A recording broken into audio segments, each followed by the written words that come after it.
Education began from home, from running around the village, wrestling. At my age grade, I was a champion. And then, of course, I was introduced very early into the traditional performance culture. I ran along with the Egungus. I always find myself in the group. Whereas my father was all the founders of the Baptist church in Kabal, where I was born.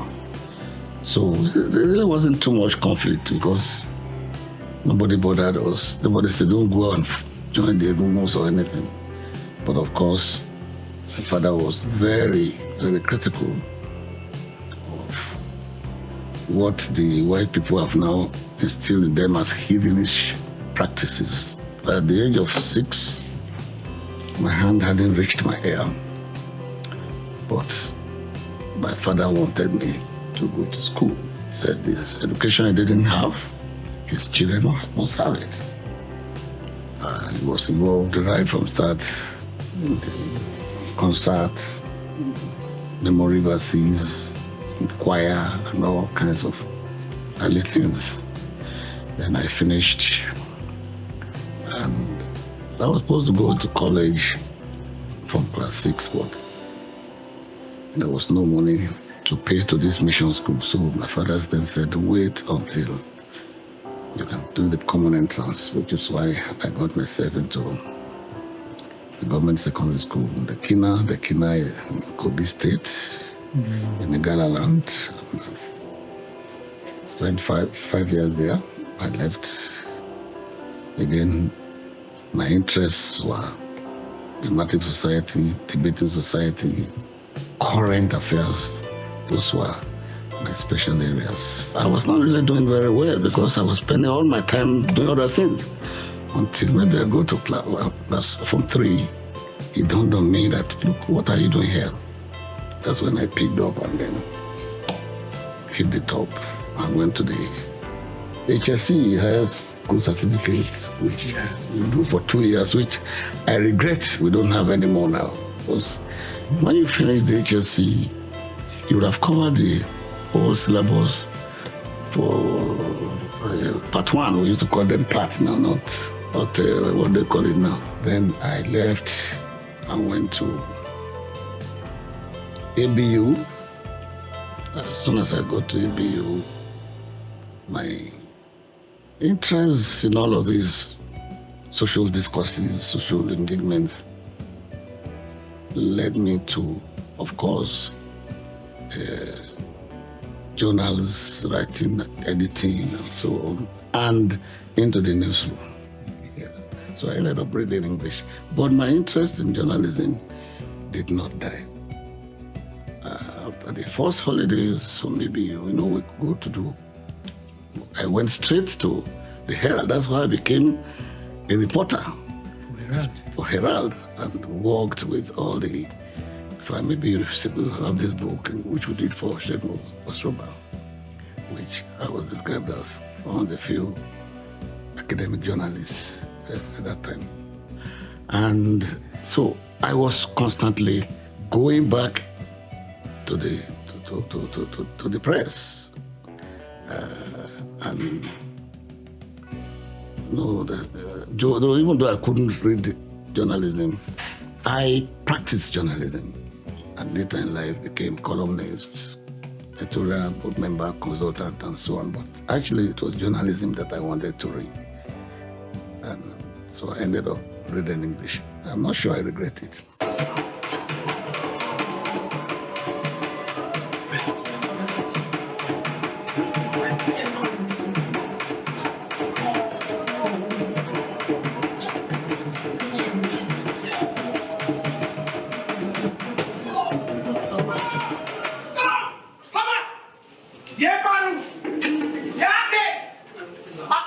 What if performed drama also was my anxiety to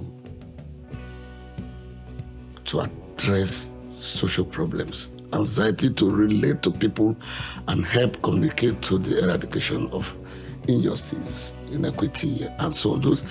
I had never liked bullies. Even from primary school, if you bully anybody by my side, I'll take off my shirt, I will start fighting. I told you I was a wrestler. So I had never really liked bullies. And I looked at what was happening in societies as government by bullying. Yeah. And I just insisted that we must help through our work, through our literature, through our art, to address, to correct injustice. And theater being for me, and I think for most people, being the most immediate of all social art, seems to me to be you hit the stage directly, you have the audience immediately, and you impact them. It doesn't matter whether in the end they change, but you get this sense of fulfillment that you are able to contribute to addressing social problems. And that was why at the earliest time, opportunity possible, when I came back from Leeds in 81, after my PhD, the first thing I did was to start the theater, to start my adjunct troupe, which has run ever since. When we started the department, because I was one of the few lecturers that started the academic programs in the university. Actually, my number in this university was number 25. So I was the 25th staff, senior staff, in fact, maybe number 10 or so in the academics. There was no drama department, so it was just English. If I was sent out because of my obvious interest in drama to go and study English, but when I got to Sheffield, there was no strong department in theater at that time. That's why I changed. I had heard of Martin Barnum's name in Nigeria, and he was in charge of the workshop theater in Leeds, and that Soyinka went to Leeds, even though we also read English. So I decided to go and do my PhD in Leeds.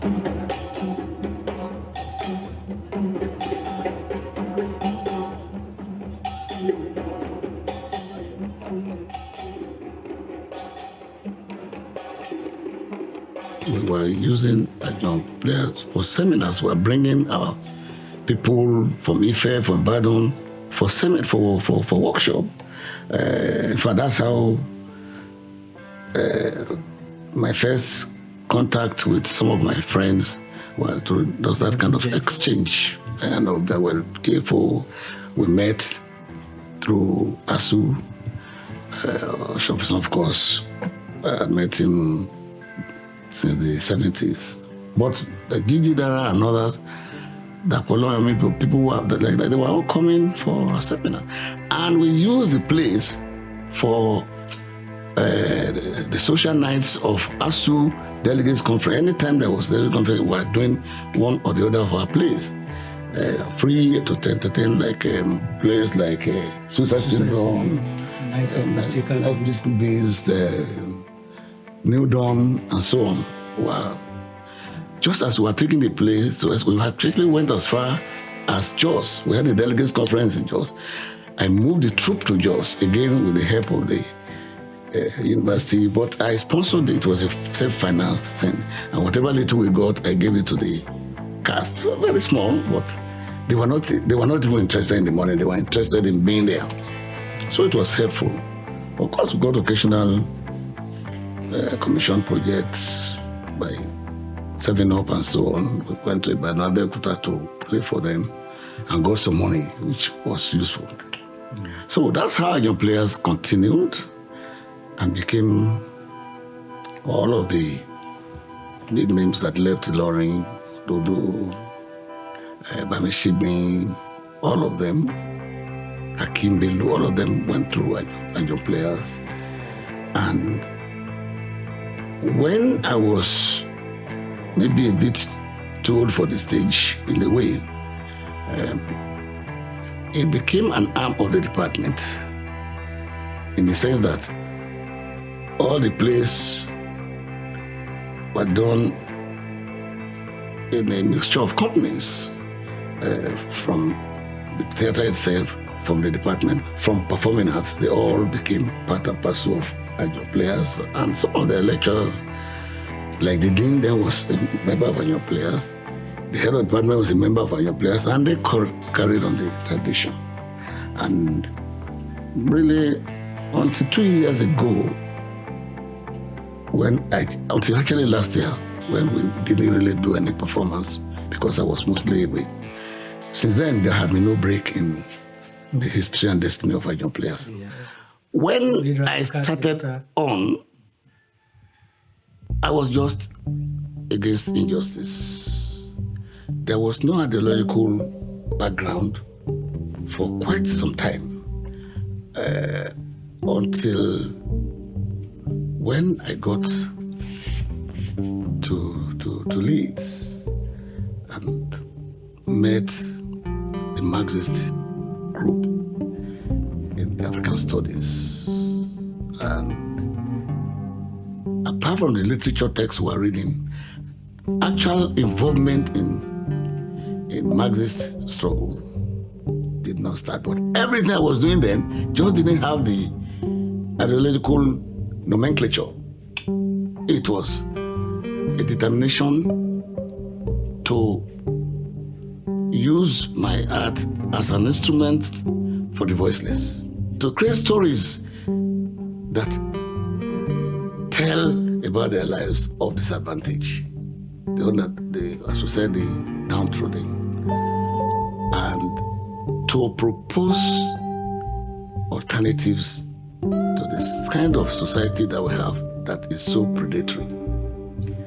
So my story, mostly, you may say, is biased or doctrinaire. My story is the story of the poor, the downtrodden, the unemployed, and the disadvantaged, the physically disadvantaged. If you look at Nights of Middle School Beast, you'll find that there are two groups of strugglers. There are the academic elite strugglers who are consciously propagandistic. There are also the wretched of the earth, the blind man, the peasant, the cripple, the prostitute, and so on. So I create them in confrontation to the predators in society. But I do it in a way that is dialectical. If you look at the New Dawn, you find that, and suicide syndrome, it's funny, what we were doing there was to create a stage of antagonism. You produce a play, a good play, a classical play, and so on. Then the radicals come in and say, well, we need the stage too. They clear you and then sing the stage and tell their own stories. That is the kind of scenario, the kind of dramaturgy, what you call the epic form, which actually has its own origin too in our traditions. The storytelling technique allows a lot of intervention. You're telling the story, the songs are going on, the dance is going on, the key storyteller himself changes roles and things like that. So it's a traditional storytelling technique that has a coloration of the epic breakdown form. That's the way I like to describe it. So there is no doubt, there is no telling a fake story that we are not influenced by Brett, Piscator, and all the rest. But it's originally a storytelling session that is originally performative in our own tradition. we're still writing. But again, we have all become more meditative in terms of our approach. The fire, the anger, the boiling anger, the intolerance of any bourgeois ideology, reactionary, any liberal humanist posturing and so on, which was what set us again, me less. I mean, those who are in Ife and Ibadan, PJ, Oshofison, Tara, and so on, although Tara was not writing play, began to the ideological alternative to the generation before then. But we all decided that we were going to write for the ordinary citizens in terms of the simplicity of our language, in terms of the topicality of our themes, in terms of our deliberate carnage of language of reconstruction. Because due to our belief that we must use a language that is reachable, that's accessible, even though they're still in English. In fact, that's why even then we blend them into understandable native language, songs, and so on. We wanted to be reachable. We wanted to be accessible. We wanted to ensure that the topics we're dealing with are understandable, are comprehensible. Because some of the criticism of the generation before us was that they were arcane, that they were cryptic, that they were too elliptical, and so on. And don't forget that we're also writing at the height of neoliberalism in the country. After the war, there was plenty of oil money, and it was going in one direction. The poor remained poor even when the country became richer. So our work really was, how are we going to conscientize our people in such a way that they can be allowed to participate in they participate in the production, but they were never allowed to participate in the distribution of the Commonwealth. And so we just felt that the leftist alternative was the best. But the generation that came after us had no tolerance for sacrifice. They were responding to market forces. They wanted to make money. They were not impressed by the ideological persuasions that informed our art. I am not saying, therefore, that they did not oppose injustice and so on, but they were not ready to make the kind of sacrifice that were required for society to be reconstructed through the arts.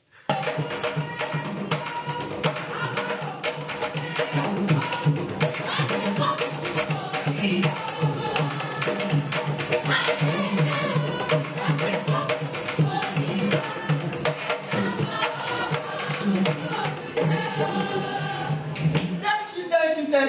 Be quiet as always.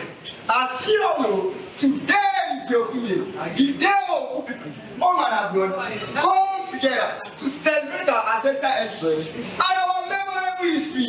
Yes, a great day.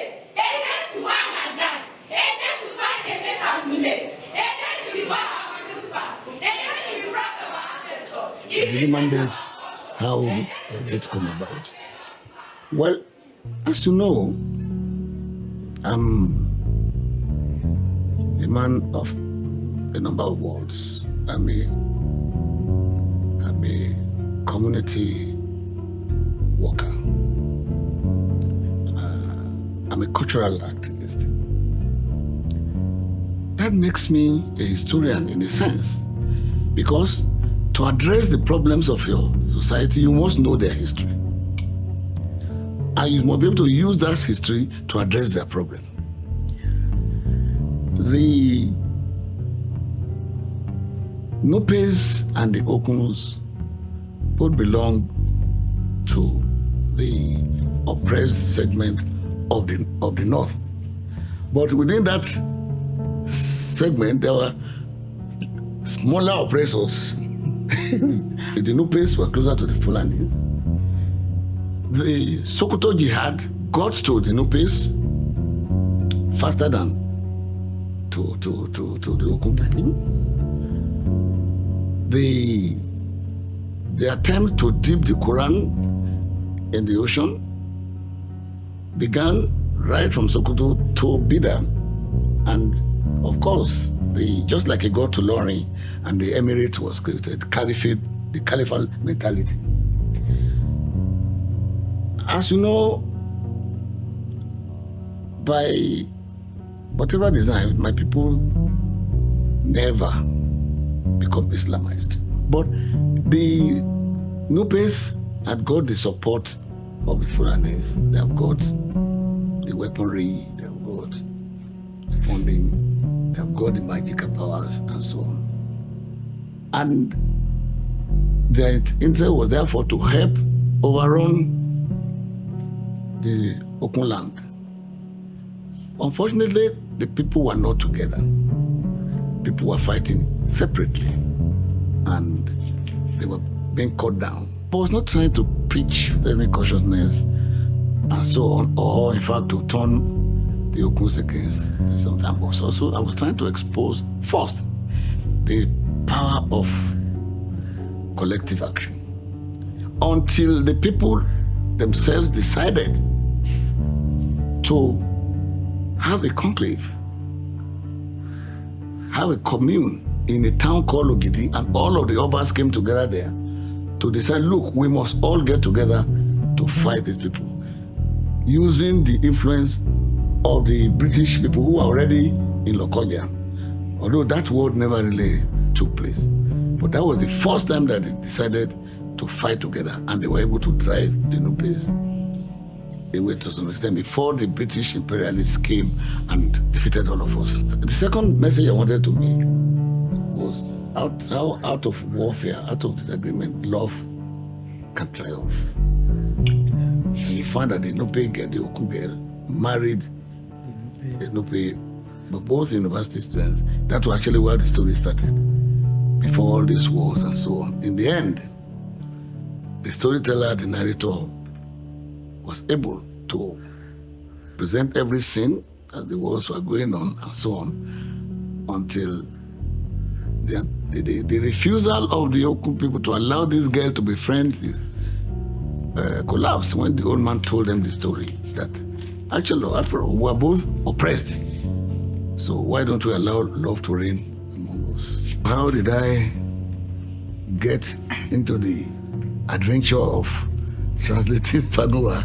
I didn't, of course, as you know, I didn't study translation. Since the moment I read Adeoti in my primary 7, I became so fascinated by the dream sequence, the guests in the forests, the love scenes, which came to a head on a boat.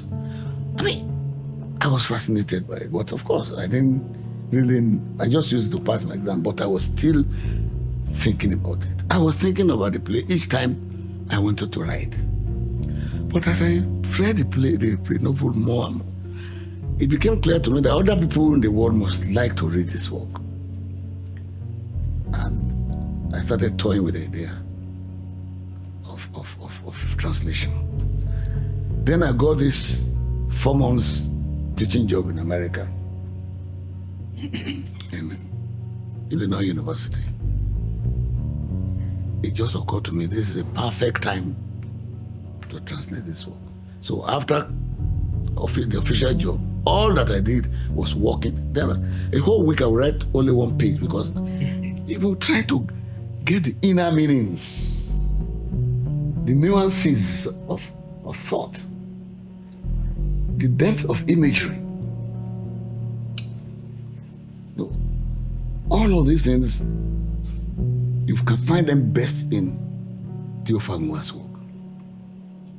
Characterization, morality, moderation, and so on. That's why I decided to do a translation.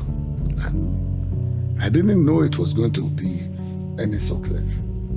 Translation can be very, very challenging if you want to find exact meanings into other languages. I realized that you could never do that. But you can, the more you learn, you know, to that botany to deal with the language of the trees. You need to do some zoology, you have to do some zoology to be able to deal with the animals, their character. When he was dealing with Ilakose, what does that really mean? And that became a major instrument in the work. You have to also have a worldview that corresponds to the worldview of the author. Because if you're totally different, you'll be writing your own story. So there's a degree of fidelity that you must bring to your work. There's also some creativity which must never abuse the authenticity of the work. You know, there was this time in Leeds when I was trying to produce Person on the Nota for the Nigerian society. There was this Egyptian friend of mine, Mohammed, who acted in Nights of a Mystical Beast, who said, the way you write your plays, you will be a good storyteller. Why don't you write a novel? I said, no, let me tell you what I had against the novel form. It takes ages to gestate. You go on writing and writing. Now, even if you write quickly, how many people are going to read it at the same time? You cannot get a community of readers. You can't get a spectacle of participants. So that very lonesome, pleasure-seeking audiences that you find in novel reading, you can take your novel, you sit down, you can laugh on your own. Who does it really impact? That was my conception then. Maybe I was wrong, because now it became the thing that people use to get money. So I then said, write a novel. He was pointing out some of these things, how this story was flowing. And so then I just sat and said, well, what do I want to write on? Then I go to my time with the Herald as a column writer. It then occurred to me, why don't you start this story and let them be publishing it at least people will be reading you every week. Actually, that was the motivation that I wanted people.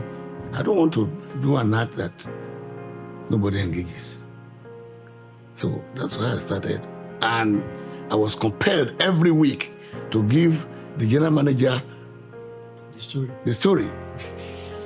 That was how it evolved. And for about 52 weeks, it was okay. And I had to, in fact, cut down and edit. And what were the stories? I hadn't written anything really, apart from my thesis, which was on Nigerian Civil War and Nigerian writers. I had never reflected on the war. So I wanted to look at the life of a soldier and his family. How, in fact, the man who fights the war is not the one who caused the war. The one who caused the war is the one who enjoys the benefit. And after the war, the man goes back to his poverty and his children. That was the story of the Wales. And then the children of the soldier met with other children in school, and they became friends in a way and started forming their own story in school. That's really where the story went. And I think children, it's a story told by children mostly. If I had been a bit careful, I would have been a children's story. Children know. Well, let me make this confession today. That when I wasn't writing poetry. I was just trying to do my plays and so on. When I think it was Yoshidari who wrote, or somebody who wrote the bulletin that was brought to Leeds, and I saw it. And I then wrote to me, of course, I've met Femi before, I know he's in my family. And they said they wanted to publish some poems. Fani said he found the mail that I sent, that he was keeping it while I was talking about this whole thing about poetry. I wrote 2 poems, Do Buddhas, which is also on WAEC syllabus, which again was an attack, if you like, on the priest who closes his eyes and asks you to open yours. That was the underlying story of that poem. The reception, because they wrote back to me to say they were publishing both poems. I said, well, okay, so which means I can write poems. Actually, that was the beginning. Anytime I can't write a play, I can't sit down to construct a play, and I can't think of how the play is going to be produced, I just find time to write a few poems. It's a stopgap, actually. Let me say that irrespective of what comes out of the new technologies, writing, printed writing and its permanence will never cease. That I can tell you, it will decrease. But we cannot do without that kind of education, formal writing education. The new media, the way it is, it has some advantage, but the way it is going, it will do more damage than good. I'm sorry. In terms of, it has taken a life of its own. I'm not interested in secrecy, but if you are going to open secret, let it be truthful. Let there be an ethical perspective. The journalism in the past used to be that you must tell the truth, but what we have courage to do now is to lie. And the new technologies, digital civilization, especially the artificial intelligence, the robotics, and so on. It has a lot of advantage. I was in the plane with somebody yesterday. It was a medical doctor who said, look, we're now creating through artificial intelligence and robotics how to clone babies and make them look exactly like human beings. I said, well, would they think? He said they will do the thinking for man. So man will stop thinking. Humanity will die. Today, you don't need to read anything. And open anything, you find out answers and this and that. Man will stop thinking. Although the original knowledge that is fed into artificial intelligence is for man. But we have to take these things with moderation. We have to have, first of all, moral education, moral values, which will go into any development, and technological development, and digital development that we have, so that we don't have a world devoid of humanity, of empathy, of sympathy, of human feeling, of creative thinking, of critical dimension. If we surrender our intelligence to the machine, the world will become robotized.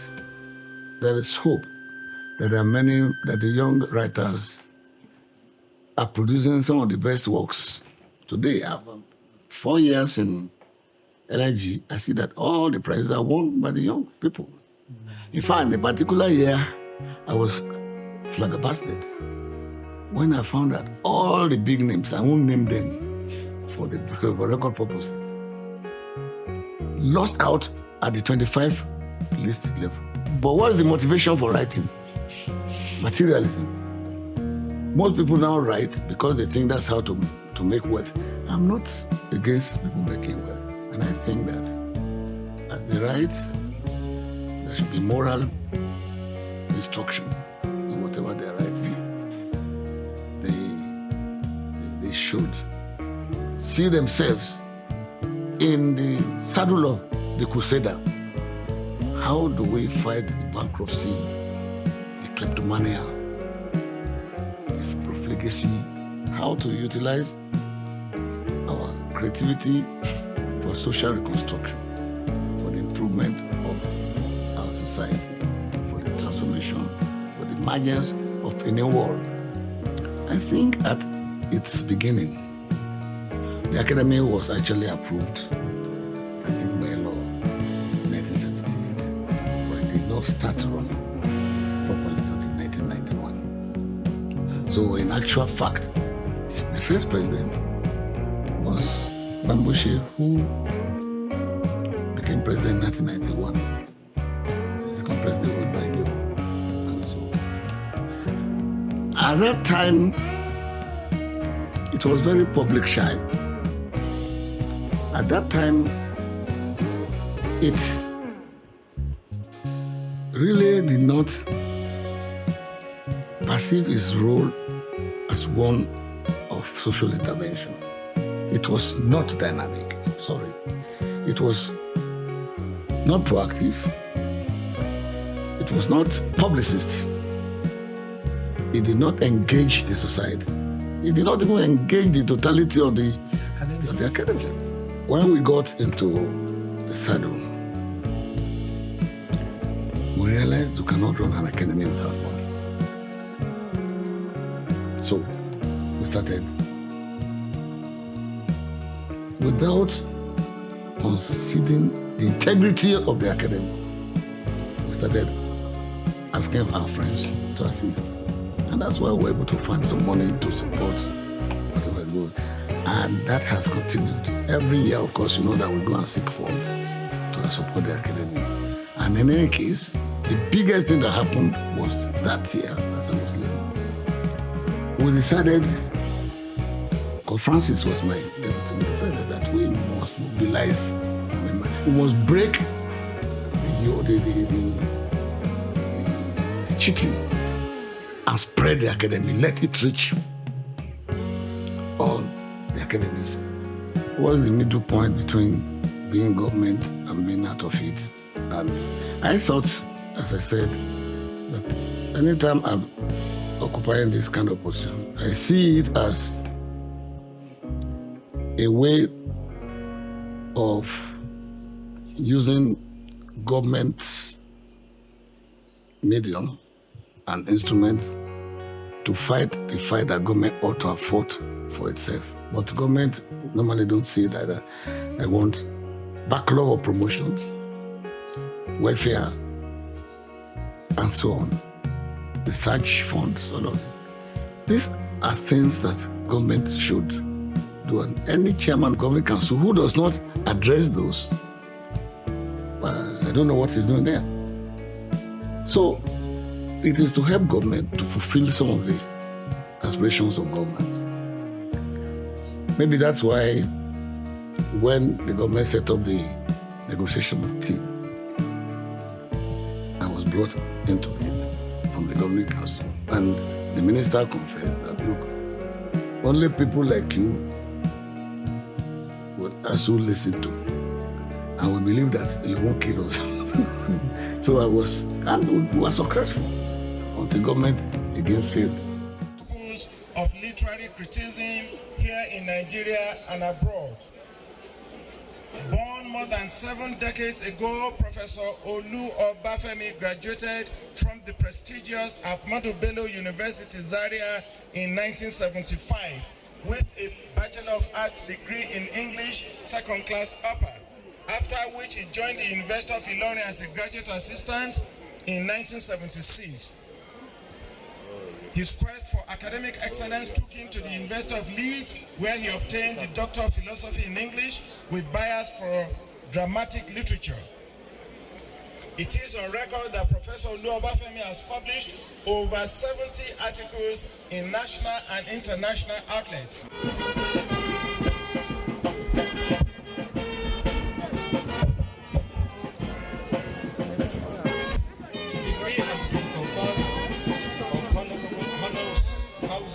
Professor Olu Obafemi by the resolution of Council and Senate of the Federal University Lokoja in recognition of your contribution to the development of this country.